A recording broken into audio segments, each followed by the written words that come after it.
দেশের সংস্কারের বিষয়ে ঐক্যমতে পৌঁছে ভোটার তালিকা প্রস্তুত হয়ে গেলে নির্বাচনের তারিখ ঘোষণা করা হবে বলে জানিয়েছেন প্রধান উপদেষ্টা ডক্টর মোহাম্মদ ইউনূস।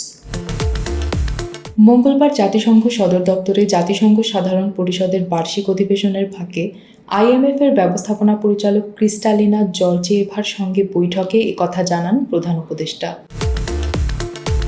তিনি বলেন, ছাত্র জনতার অভ্যুত্থানের মাধ্যমে স্বৈরাচারী সরকারের পতন ঘটেছে। বর্তমান বাংলাদেশ একটি নতুন দেশ। নতুন সরকার গঠনের পর নির্বাচন, বেসামরিক প্রশাসন, পুলিশ, বিচার বিভাগ, দুর্নীতি বিরোধী এবং সংবিধানে গুরুত্বপূর্ণ সংস্কারের সুপারিশ করার জন্য 6টি কমিশন গঠন করা হয়েছে।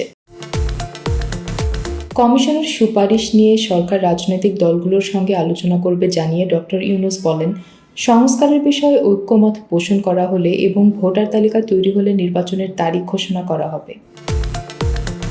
আইএমএফের প্রধান নির্বাহী ক্রিস্টালিনা জর্জিয়েভা এই উদ্যোগে ডক্টর ইউনূসের প্রতি সমর্থন জানান।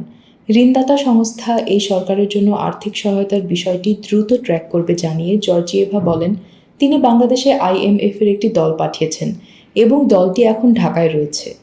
আগামী মাসে দলের সদস্যরা আইএমএফ পরিচালনা পর্ষদের কাছে তাদের প্রতিবেদন জমা দেবেন। জর্জিয়েভা বলেন, আইএমএফ বোর্ড দলের প্রতিবেদনের ভিত্তিতে বাংলাদেশের জন্য একটি নতুন ঋণদাতা কর্মসূচি শুরু করতে পারে অথবা গত বছরের শুরুর দিকে চালু হওয়া বিদ্যমান সহায়তা কর্মসূচির আওতায় আরও ঋণ দিতে পারে।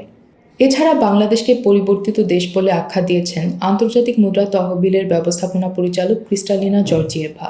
তিনি বর্তমান বাংলাদেশকে বাংলাদেশ 2.0 আখ্যা দিয়ে দেশের সংস্কারের উদ্যোগে সমর্থনের প্রতিশ্রুতি দিয়েছেন।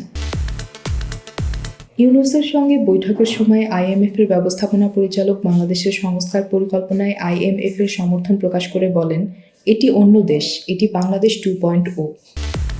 বৈঠকে উপস্থিত ছিলেন জ্বালানি, বিদ্যুৎ ও পরিবহন বিষয়ক উপদেষ্টা ফাউজুল কবির খান ও ডক্টর দেবপ্রিয় ভট্টাচার্য।